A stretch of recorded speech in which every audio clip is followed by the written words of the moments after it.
Fabi ayyi ala'i rabbikuma tukadziban 27 kali dalam Ar-Rahman itu. Kok enggak jenuh? Lah enggak jenuh, aku lapar kok. Kita ini lapar. Lapar. Kalau kita sampai di makom lapar secara rohani itu, kita akan menemukan makna di balik sesuatu yang diulang-ulang.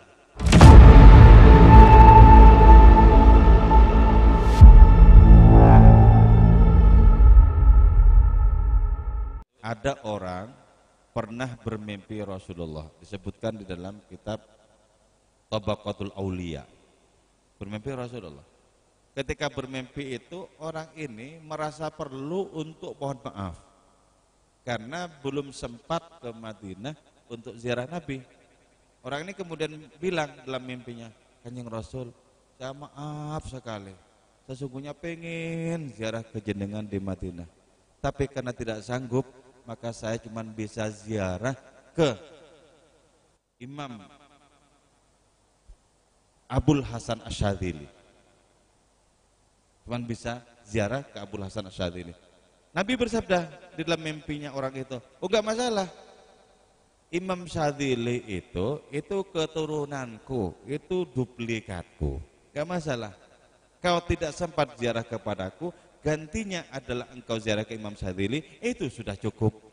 Ini kan pengakuan dari Nabi ya, bahwa Imam Abul Hasan Asyadzili ini merupakan keturunan lahir batin. Artinya apa? Orang yang diakui sudah membawa serta adanya sifat-sifat Nabi dalam diri beliau. Karena itu kita bisa kagum loh kalau kita pernah membaca atau mendengarkan dialognya Imam Syadzili dengan Allah. Imam Syadzili itu bilang begini kepada Allah, ya Allah, kenapa jenengan itu memanggil saya Syadzili, padahal saya tidak dari Syadzilah. Kan biasanya kan orang itu disebut dengan adanya keterkaitan dengan tempatnya. Misalnya Imam Ghazali itu At-Tusi karena dari Tus. Terus juga Syekh Bauddin Naqsyabandi dari Naqsyaban, Al-Bukhari dari Bukhara. Jadi ada hubungannya dengan tempat yang kemudian dinisbatkan kepada orang itu. Ya Allah, kok jenengan manggil saya Syadzili? Saya tidak dari Syadzilah. Allah menjawab, memang kamu itu bukan dari Syadzilah, dan aku memanggilmu Syadzili maksudnya adalah anta syadzunli, engkau istimewa bagiku. Loh, sampai Allah Ta'ala mengistimewakan. Tidak mungkin kalau beliau itu bukan merupakan bayang-bayang kehadiran Nabi. Gak mungkin. Hanya ketika kita memiliki kemiripan kedekatan dengan Nabi, baru kita mendapatkan derajat. Kalau kita menjauh, tidak mungkin. Tidak mungkin. Jadi mubalawah fit tasdik itu, as-siddiq itu sesungguhnya menurun juga kepada orang-orang yang paling banyak pulaan akhlaknya Nabi, menurun ke sana. Cuman yang terkenal dengan sebutan as-siddiq itu Abu Bakar. Sesungguhnya seluruh sahabat itu as-siddiq. Maka kan para sahabat itu memiliki julukannya tersendiri yang tidak disandarkan kepada orang lain. Abu Bakar as-siddiq, kalau Umar al-Faruq, yang membedakan antara hak dan batil dengan penuh tegas. Kalau Utsman Dzun-Nurain, memiliki dua cahaya, cahaya rohani, cahaya materi. Atau disebutkan begitu karena juga menjadi istri dari dua putri Nabi. Kalau Sayyidina Ali Al-Murtadha, ngerti dari mana ini? Bagaimana ini asbabun nuzulnya dalam tanda kutip Al-Murtadha ini? Begini, ini berkaitan dengan perkara akan terlaksananya perang Tabuk. Abu Bakar Siddiq menyumbang seluruh harta bendanya kecuali yang dipakai, yang melekat di tubuhnya. Umar bin Khattab menyumbang persis separuh harta bendanya. Utsman persis seperempat dari harta bendanya. Kamu Ali nyumbang apa? Kan kita tahu ya, Sayyidina Ali itu orang miskin ya. Kita tahu. Beliau itu adalah orang miskin. Nah, saya enggak punya apa-apa, ya mau nyumbang diri saya ini, nyawa ini. Nah, itu loh. Justru karena itu Rasulullah memberikan julukan Al-Murtadha. Gitu. Jadi ibaratnya apa? Itu yang termahal. Sebab apa? Harta benda bisa ada gantinya itu. Tapi kalau menyumbang itu loh. Kalau menyumbang nyawa itu kan apa gantinya coba? Karena itu Julukannya Al-Murtado. Sebenarnya seluruh sahabat yang empat Murtado. Seluruh sahabat yang empat itu Al-Faruq.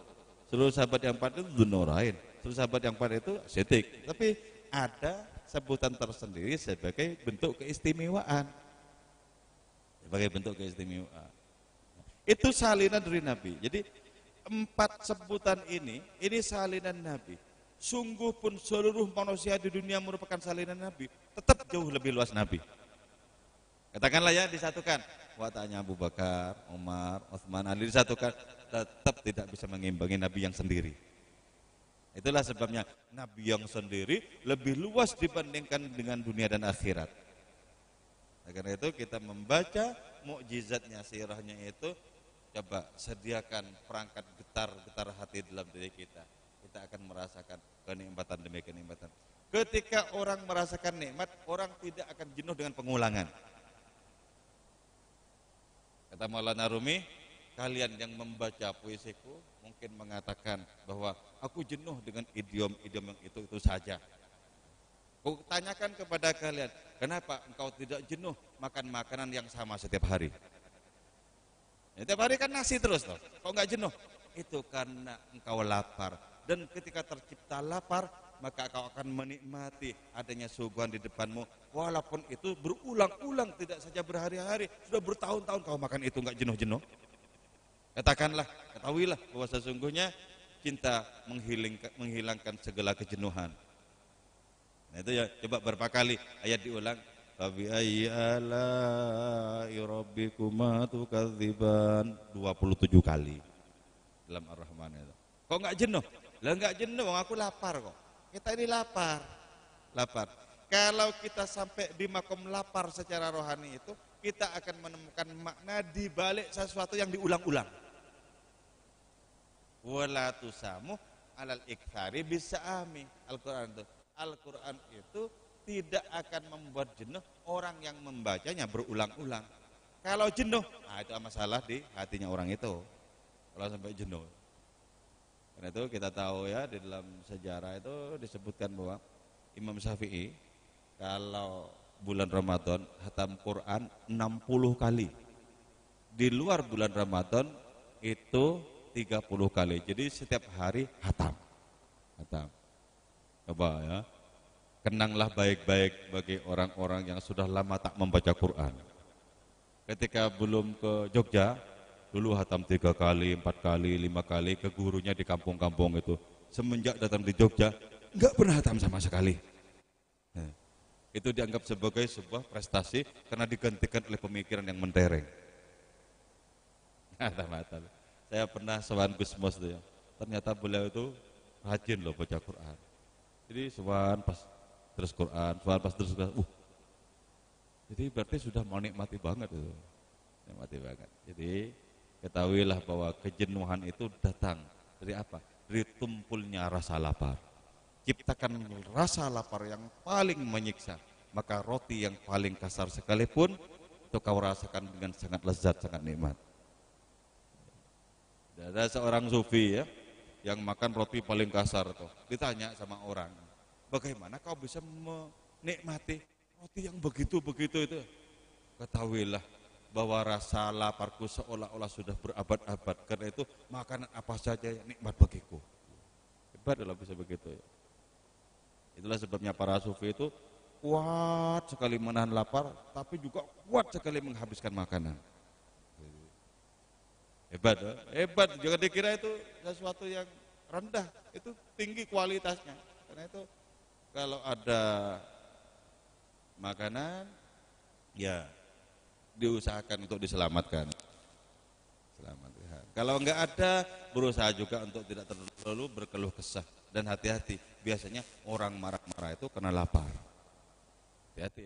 Jadi karena itu, kalau tiba-tiba tidak ada masalah kok marah-marah, tanyakan, sudah sarapan apa belum? Saya dulu punya teman ketika masih ngontrak itu ya, sakit perut katanya kan, diambilin balsem dan lain semacamnya, enggak sembuh-sembuh. Ketika dibeliin nasi satu bungkus, sembuh. Loh, kok enggak ngomong dari tadi kalau lapar, sampai diambilin balsem kemana-mana itu. Jadi Bukan balsem obatnya orang sakit perut, tanyakan siapa tahu lapar. Itulah sebabnya baiknya para kiai itu begitu. Jadi ketika datang, sudah makan apa belum? Enggak, langsung ditanya keperluannya apa. Ada pertanyaan, enggak, itu nanti kapan-kapan.